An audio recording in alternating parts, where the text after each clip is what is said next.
Ahoy, hoy, everyone. Welcome to another episode of the O Show. I'm O, and I'm here for your amusement. Okay, we got a good review today. Okay, an O positive review. Okay.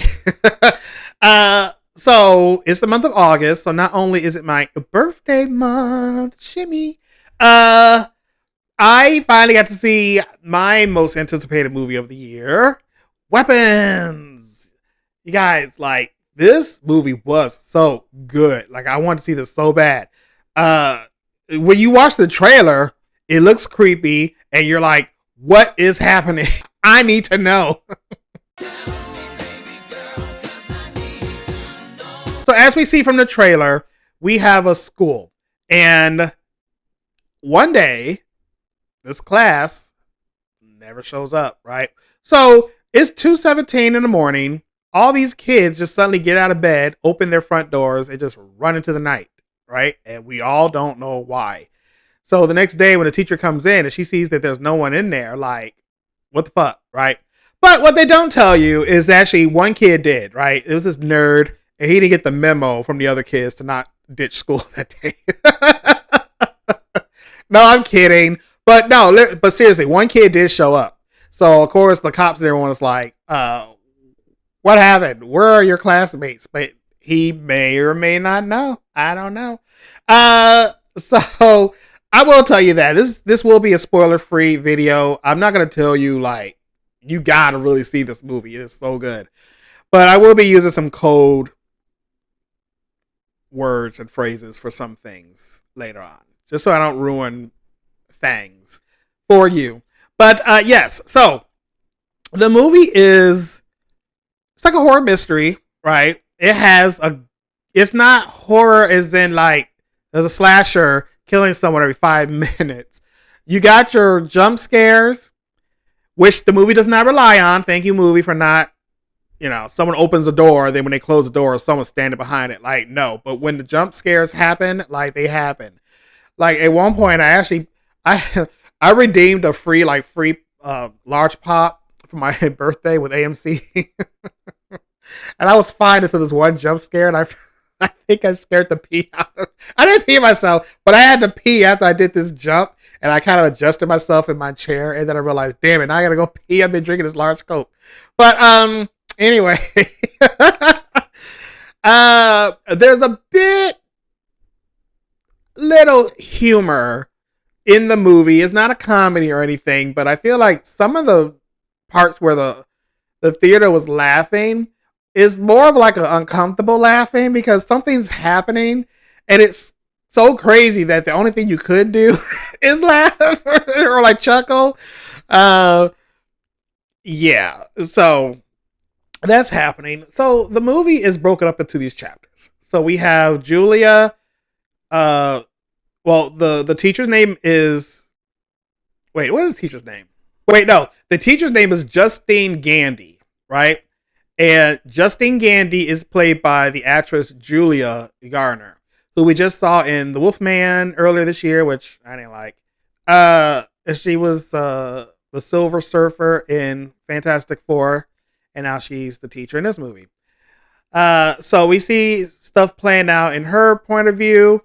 And then the next chapter, we get to a character named Archer, who is played by Josh Brolin. And he's actually a father of one of the kids that went missing, which I really love because I was kind of hoping that you would get some kind of parent point of view. So that really made sense. And we get a point of view from a cop. We get a point of view from the principal. We get a point of view from a crackhead named James. It sounds random, but trust me, like, just trust the process. Okay, so one of the things I didn't like, I'm not going to say that I hate it. One of the things I could have done without in this movie is, I guess, the backstory of the cop, Paul. Like, I get his relationship with Julia and why he's there and what's happening. And, like, okay, fine, that's all good and everything. But there's like the situation happening with his spouse, and did we need that? I mean, it results into something, but overall, I guess it's just feeding into the teacher's past.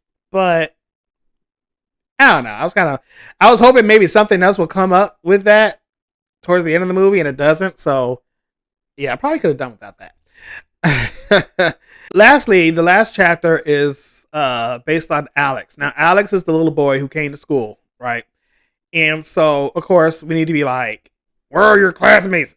And so his chapter is pretty much putting everything together, and phenomenal job. Also, speaking of Alex, the kid that plays him, I think his name is like Carrie Christopher, if I'm not mistaken. I didn't look up his credits to see what else he was in, but I thought he did a really good job in this movie. Like, I hope there was like a therapist or a counselor on set, because there are some fucked up things that happen in this movie. And you know, when you have like fucked up things happening in a horror movie and there's like children involved, yeah, I just hope he has someone to talk to. He's not going to be scarred for life. This movie's fucking crazy. Just kids in a horror movie alone are just creepy. It's old people and kids, right? Like, you look at these kids and you're just like, you're evil. And then you look at the old people and you're like, what are you up to, Agnes? Like, you are so quiet over there. You're too quiet. When kids and old people get quiet, you gotta start asking questions. So there's a character in this movie, y'all. I'm going to call this person a ghost. I don't want to give things away. But there's a ghost in this movie, right? Now, it's funny because if you take Betty Davis in Whatever Happened to Baby Jane and mix her with Nicolas Cage's character from Longlegs that came out last year. I don't remember that character's name. And then just splash a little Joker from Batman. Oh my god, what the hell's happening? Oh, that was a scary ass ghost, y'all. Like, I can't.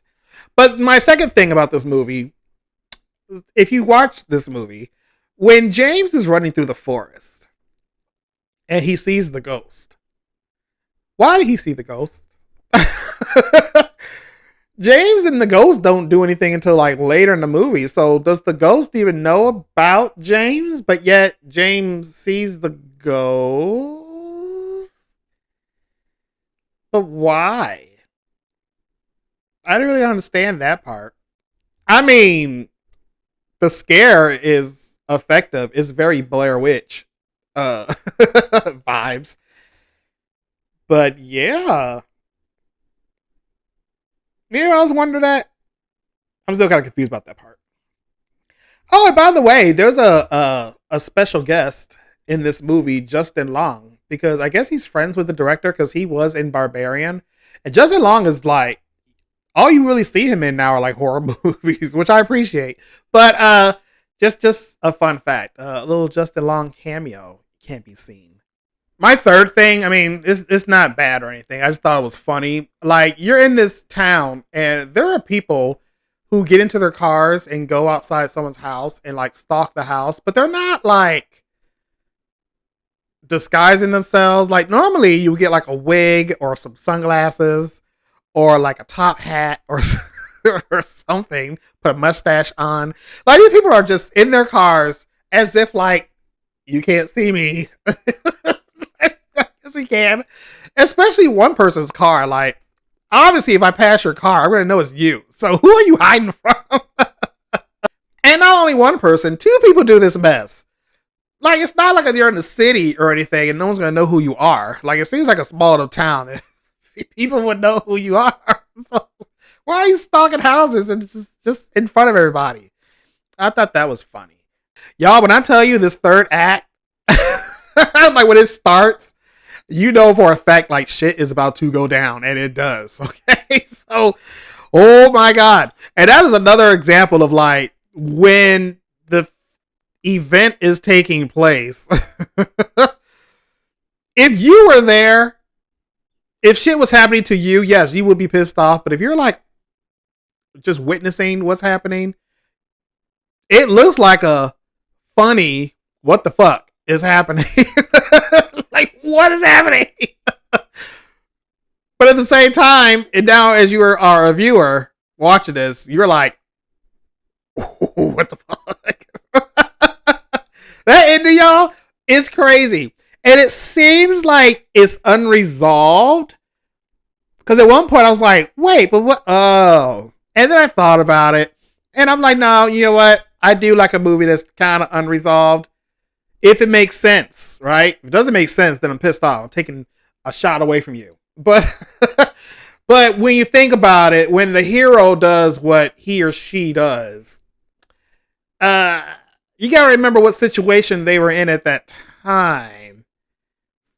That they can only do what they could do. So when they do kind of, there's a little kid kind of narrating this movie. So when you hear the kid saying like, what happened next? I get it. Because the hero could have easily taken something and put it in something. If you see the movie, you know what I'm talking about. Because you're like, oh, but if you put this into this, you could probably stop everything. But they couldn't because they were, shit, if I was in a situation, my ass would have probably tripped up the stairs and died a long time ago. So, who am I to judge in the situation?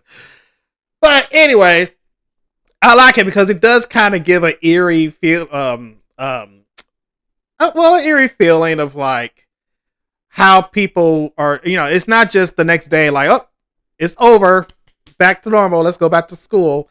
No, like, I get it. So, that's all I'm going to say. Overall, you guys, just awesome movie. I cannot wait for it to come out on Blu-ray so I can buy it and watch it again. I really watch it again. If you don't make it to the theater, wait for streaming. I don't know what's going to be streaming on, but Halloween is around the corner. Lord, Halloween's in 2 months, huh? So, yeah, you guys, I recommend everyone to go see this movie. Fun, fun, fun. All right, so if I have to rate Weapons, I'm going to give it 4 out of 5 shots. Okay? Again, really good time. I think for the horror movies that I've seen this year, I may have to say like Sinners is here and now Weapons is here. However, I feel like Sinners and Weapons are just in their own categories, right? Sinners, you got the beautiful visualization of everything, the music, and then you have your horror. I still love My History of Mississippi that the writer used, which is, all real and true. But and you got this, and I love a mystery. Everyone loves a horror like slasher, movie, but I love the ones that got a thing. You got to figure out who the killer is, and but not even who the killer is, like why, right? You got to put your detective hat on and figure the shit out, right? But it's different, and I love watching a movie where it's just not another like, oh, so and so's mad because they hit the fisherman into the water, and now he knows what you did last summer. Like, stop making these movies. It's very original. I do like it. Plus, it's like a Stephen King story, right? I don't read. I don't know if it's the old Stephen King story or a newer Stephen King story. But, when you get that Stephen King aspect in it, like, the shit's going to be crazy. So, yeah, I'm going to take this one shot. So, cheers.